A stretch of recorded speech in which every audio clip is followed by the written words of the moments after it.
Alright guys, I'm back to the news, and let's get into it. Amid fan complaints, Pokemon Company is discussing game quality and release timing internally. The company is having conversations regarding the quality of games and the cadence of releases. I'm sure you guys know that Pokemon Scarlet and Violet had a buggy launch. Anyway, so they also had a bunch of like delays and stuff with the raids and stuff like that not that long back. And they also had the announcement of Pokemon Home only to retract it and then come out with another announcement later, so it's been a frickin' mess in more ways than one, I guess you could call it. But also, Game Freak is working on their Project Bloom game with Take-Two Interactive, and this is the first time in like years I believe they worked out a project outside of the Pokemon series. So Pokemon Scarlet and Violet launched in November to mixed reviews with praise for the game's scale and world mired by rampant technical issues. Speaking to a press at the 2023 Pokemon World Championships, Pokemon Company CEO Takuro Utsunomiya from the team is having conversations regarding the future releases. Yeah, so this is actually the last two generations, or the last two games, the first two games that actually have like DLC-based like add-ons. As far as I know, they haven't done that before the last two generations, so they got like a new model going now for the games too, so any new technical problems on there and the crop up within the last couple of years, maybe a reimagining of how they make the games in the future or something, or like not like they're already making the games differently now, but you know what I mean, that internally they have to get this whole model to work going forward.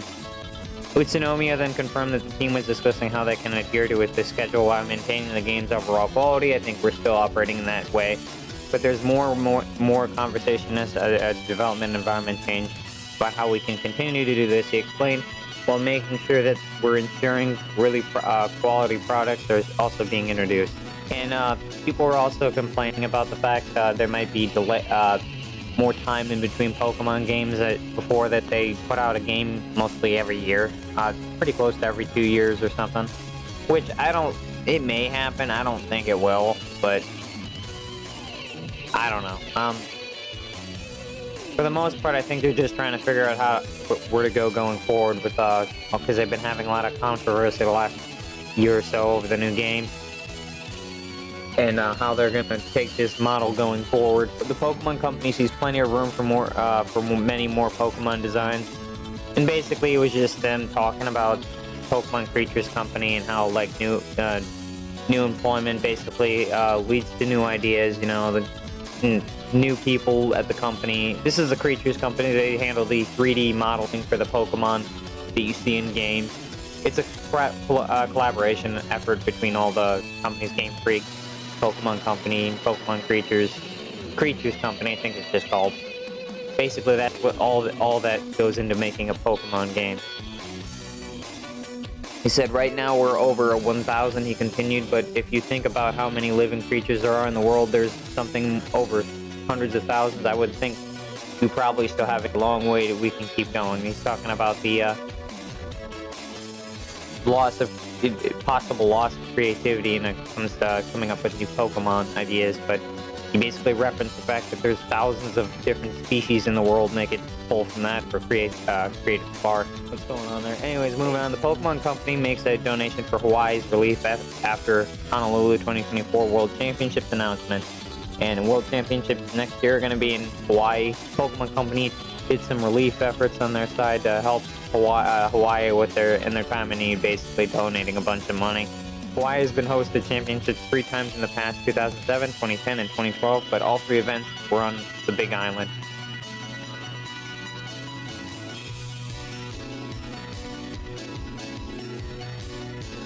Yeah, the whole fire situation, pretty devastating actually. Like, it's pretty bad when a wildfire can do more damage than a volcanic eruption, because they have those there too.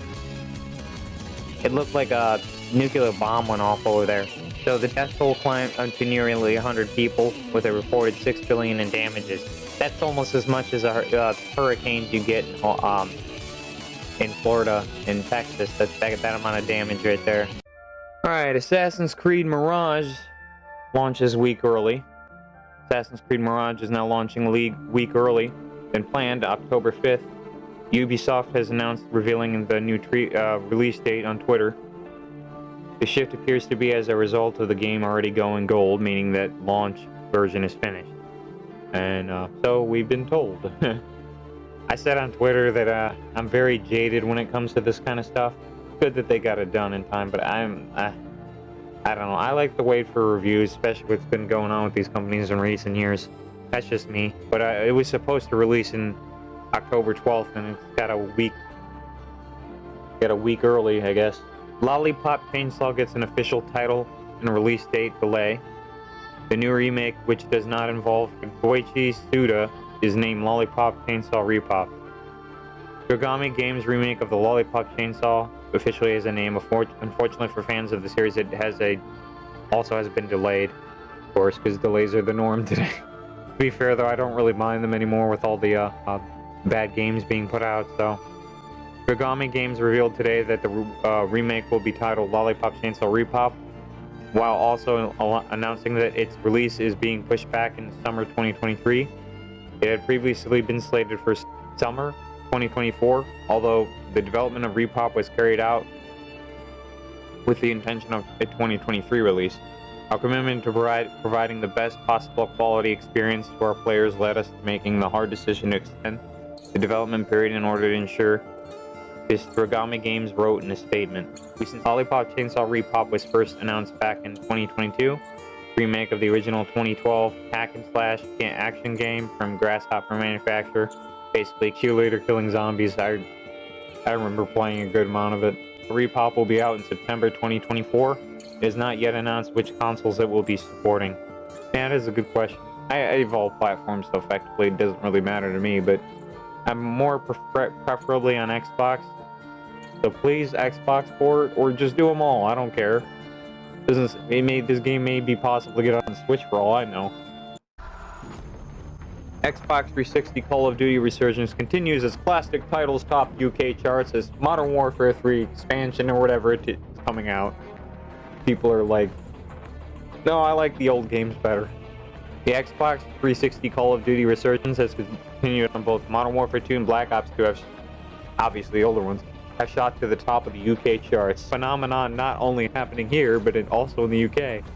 As reported by GI Biz, 2009's Modern Warfare 2 placed 4th in the list of July's best-selling games, while 2012's Black Ops 2 placed 5th, only FIFA 23, Grand Theft Auto 5, and Red Dead Redemption, which placed 1st, 2nd, and 3rd respectively. My god, they're even beating some of the best titles out there right now. The wave of renewed interest for these classic titles came as a result of an alleged server update that improved matchmaking. 4 servers are back up on the classic multiplayers. Microsoft did. It's already proven to be a good steward of the franchise already. Hard to say if Sony would have done the same thing. The 2 titles alongside Modern Warfare 3, Black Ops 3, and World War all shot out Xbox top paid games list, outselling the likes of Hogwarts Legacy, Elden Ring, and even 2022's Modern Warfare 2 reboot. Yeah, Modern Warfare 3 is coming out, and that does not look good on paper. The fact that these older games are shooting up the sales list as Modern Warfare 3 is getting ready to launch its expansion, new game, whatever. I don't know what it's called. I know what it is, but I don't know what their branding doesn't make any sense with it. Anyways, yeah, so that's what's going on with that. So the Xbox 360 store is closing, but don't get too worried. So basically they said any backwards compatible games and DLCs, think Fallout 3, Fallout New Vegas, and their DLC will transfer over. Cloud saves will transfer over. Anything backwards compatible still works on the Xbox One. For any Xbox 360 games and DLC already purchased, nothing is changing. Those games and content will still be available to use. This includes on 360, Xbox One, and Xbox Series X and S through backwards compatibility. Content can be reloaded as well.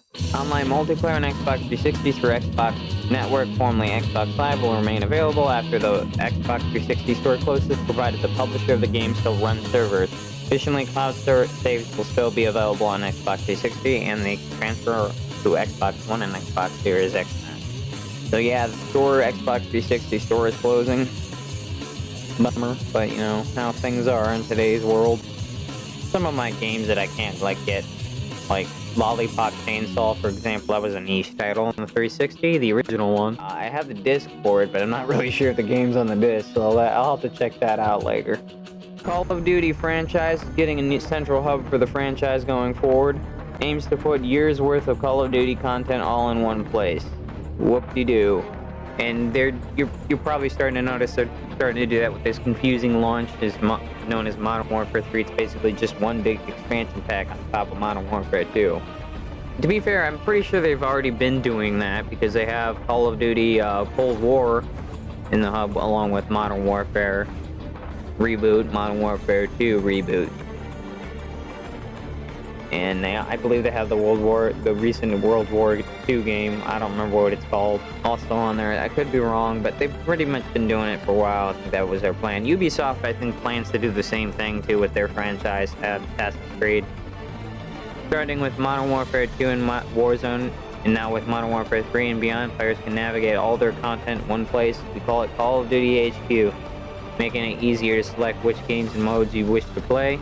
The blog post reads, August 17th, it will serve as the access point for all future Call of Duty content. So I guess they plan to do that going forward after Modern Warfare 3 reveal thing that they plan to do in T-minus today as I'm recording this segment. Anyways, guys, I'll see you guys in my next video. Bye. Check out both my Twitter for news I don't get in vid form. I also upload on TikTok and Instagram.